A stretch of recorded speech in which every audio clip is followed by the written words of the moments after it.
이번 시간은 망원경을 이용한 천체 관측 교과서 114에서 115쪽과 뒤에 있는 부록 315에서 316쪽을 공부하도록 하겠습니다.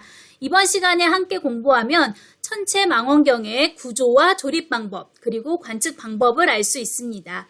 이탈리아의 천문학자 갈릴레오 갈릴레이는 네덜란드에서 망원경이라는 것이 개발되었다는 이야기를 듣고 나도 그러면 망원경을 만들어서 하늘을 관측해야겠다라는 생각을 합니다. 그리고 1609년에 직접 만든 망원경으로 밤하늘을 보기 시작했습니다.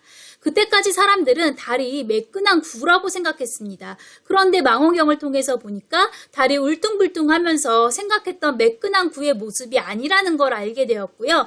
지난 시간에 배웠던 태양의 흑점도 갈릴레이가 관측을 했습니다.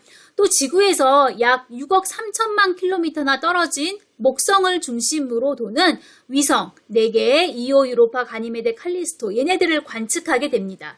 당시 사람들은 모두 지구가 중심에 있고 모든 천체가 지구를 중심에 두고 공전한다라고 생각했었기 때문에 정말 획기적인 관측 사실이었다고 합니다.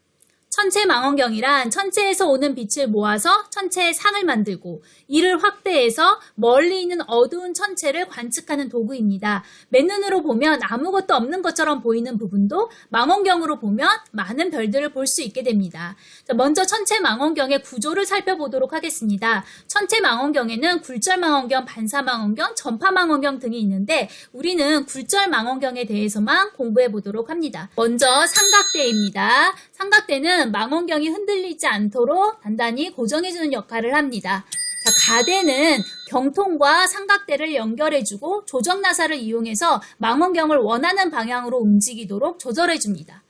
균형추입니다. 균형추는 망원경이 굉장히 무겁잖아요. 그래서 무게 균형을 맞춰서 안정성 있게 원활히 작동할 수 있게 해줍니다. 경통은 가대 위에 올려놨는데요. 이 경통의 주요 부품들, 대물렌즈, 파인더, 접안 렌즈를 모두 연결하게 됩니다. 대물 렌즈는 천체의 빛을 모으는 역할을 합니다. 빛을 모으는 볼록 렌즈나 오목 렌즈 거울의 지름을 구경이라고 합니다. 그림에서 보는 것처럼 구경이 클수록 들어오는 빛의 양이 많아집니다. 구경이 클수록 어두운 천체를 밝게 볼 수 있게 되는 성능이 좋은 망원경이 되는 거죠. 접안 렌즈입니다. 접안 렌즈는 대물 렌즈에서 빛을 모아서 생긴 천체의 상을 확대해서 보여주는 역할을 합니다. 보조 망원경인데요. 보조 망원경은 밤하늘에서 관측하고자 하는 천체를 찾을 때 사용하기 때문에 파인더라고도 합니다. 배율이 낮아서 넓은 시야를 가지고 있는 보조 망원경으로 먼저 천체를 찾고 주 망원경으로 자세하게 관측을 하는데요. 배율이라고 하는 것은 상이 확대되는 정도를 말합니다. 그리고 배율이 클수록 상은 크게 보입니다. 파인더는 배율이 낮다고 했죠. 파인더는 물체가 작게 보이면서 더 넓은 범위를 볼 수 있는데요. 왜 굳이 파인더를 먼저 사용하는 걸까요? 왜 그런지 지구상공에서 카메라를 이용해서 3본 중학교를 한번 찾아보겠습니다. 처음부터 엄청 크게 보이는 배율을 가진 렌즈를 사용하면 일일이 많은 집을 살피면서 이게 3본 중인지 아닌지 찾을 수가 없겠죠. 그렇기 때문에 일단 배율이 낮은 렌즈를 끼워서 지구 전체를 보면서 아시아를 찾고 더 높은 렌즈를 끼워서 대한민국을 찾습니다. 그럼 이번에는 더 높은 배율의 렌즈로 대한민국의 경기도를 찾아야겠죠. 그 다음 더 높은 배율의 렌즈로 바꿔서 경기도의 군포시를 찾습니다. 그리고 더 높은 배율의 렌즈로 3본 중학교를 찾을 수가 있습니다. 이 3본 중학교를 더 자세히 보고 싶다 그러면 더 높은 배율의 렌즈를 끼워서 이렇게 찾아볼 수 있겠죠. 그러면 건물도 보이고 농구장도 보이고 축구장도 보입니다. 더 높은 배율을 사용한다면 아마 운동장에서 축구하는 사람의 한 명 한 명 모습까지 관측할 수 있게 되겠죠.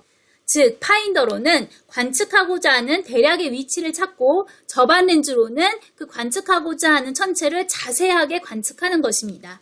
배율은 접안 렌즈를 바꾸면서 조절을 하는데요. 망원경의 배율을 높여서 관측하면 배율이 낮았을 때보다 상을 크게는 볼 수 있지만 시야는 좁아져서 어둡게 보이게 됩니다. 다음은 천체 망원경의 조립 방법입니다. 먼저 넓고 평평한 곳에 수평이 맞도록 삼각대를 설치합니다. 그리고 삼각대 위에 가대를 올리고 나사를 이용해서 단단하게 고정시킵니다. 세 번째는 가대에 균형줄을 끼우는데요. 이때 균형줄 굉장히 무겁거든요. 발등에 떨어지지 않게 주의해야 합니다. 자, 삼각대 위에 가대를 끼웠잖아요. 여기에 경통을 고정시킵니다. 그리고 그 경통에 보조망원경, 접안 렌즈를 모두 끼워줍니다. 그리고 균형줄을 이용해서 경통과 가대의 무게 균형을 잡아서 망원경이 쓰러지지 않도록 전체의 균형을 잘 맞춰줍니다. 마지막으로 망원경 시야 중앙에 보이는 물체가 보조망원경 십자선 중앙에도 있도록 보조망원경의 위치를 조절해줍니다. 그래야 관측을 할 때 보조망원경으로 천체를 찾으면 그 천체가 주망원경, 접안렌즈의 시야에도 가운데에 잘 보이게 될 겁니다. 그러면 실제로 관측하는 과정을 한번 보겠습니다. 여기서부터 사실 실제로 해봐야 되지만 그럴 수가 없으니까 그냥 관측 과정만 한번 훑어보도록 하겠습니다. 자, 태양 표면을 관측할 때는 맑은 날 설치를 하는데 빨리 보고 싶다고 접안 렌즈로 직접 관측하면 큰일 나겠죠. 실명할 위험이 있기 때문에 절대 주의해야 됩니다. 그래서 접안 렌즈 쪽에 종이를 고정한 태양 투영판을 끼우고 이 태양 투영판을 통해서 보게 됩니다. 그리고 경통에는 태양 필터를 설치하게 됩니다. 그리고 세 번째, 경통이 태양을 향하게 해서 경통 뚜껑을 열고 태양의 상이 투영판 가운데로 오도록 경통을 조절해 줍니다. 태양 투영판을 앞뒤로 움직여서 태양의 상을 선명하게 맞춘 다음에 보이는 모습을 그리고 관측 일지에 내용도 기록하면 됩니다. 태양을 5분 정도 관측한 다음에는 너무 태양열을 많이 받아서 고장나지 않도록 경통 뚜껑을 닫아서 식히고 다시 관측합니다. 그리고 태양 관측 시에는 그림처럼 직접 관측이 가능한 태양 망원경을 사용하기도 합니다. 태양 망원경을 통해서 관측을 하면 우리가 이렇게 흑점을 관측할 수가 있고요. 다음은 망원경을 이용해서 달 관측하기입니다. 달의 모양이나 뜨는 시각은 매일 다르기 때문에 관측 가능한 시간을 먼저 확인하고 어둡기 전에 먼저 천체 망원경을 설치해둬야겠죠. 마찬가지로 경통이 달을 향하게 조절하고 보조 망원경으로 먼저 달을 찾아서 십자선 중앙에 달이 오도록 경통을 먼저 조절합니다. 그리고 접안 렌즈를 통해서 관측을 하고 달의 모습을 그리거나 또는 스마트폰으로 촬영을 해둬도 좋겠습니다. 달을 관측하면 이렇게 어둡고 밝은 부분들이 보일 텐데 달에는 지역마다 다 이렇게 이름이 있다고 합니다. 이번에는 행성을 관측하려고 합니다. 먼저 인터넷을 이용해서 오늘 밤 관측할 수 있는 행성이 무엇인지 조사를 하고요. 이 행성을 관측할 수 있는 시각과 위치를 확인하고 이 행성이 위치한 주변 별자리를 먼저 알아둡니다. 그리고 관측 시간이 되면 별자리를 찾은 다음에 그 행성을 찾는 것이 빠릅니다. 자, 천체 망원경으로 행성을 관측하면서 특징을 관측 일지에 적고요. 네, 마찬가지로 스마트폰 같은 것으로 촬영을 해두면 좋을 것 같습니다. 토성을 관측했을 때, 맨눈으로 관측했을 때는 이렇게 작은 별로 관측이 됐지만 소형 망원경으로 관측하면 토성의 고리 정도까지 관측이 가능하고 더 좋은 성능의 망원경으로 관측하면 더 자세하게 관측이 가능합니다. 지금까지 배운 내용 공부 잘했는지 확인 문제 풀어볼게요.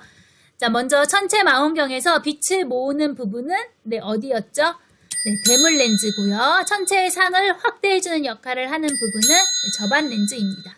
두 번째 문제, 경통이 가대에서 안정적으로 움직일 수 있도록 균형을 잡아주는 역할을 하는 것은 균형추입니다.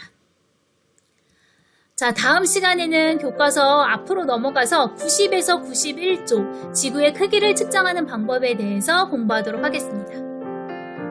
네, 구글 설문지 통해서 학습 활동에 잘 참여해 주시고요. 네, 오늘 수업도 정말 고생 많으셨습니다.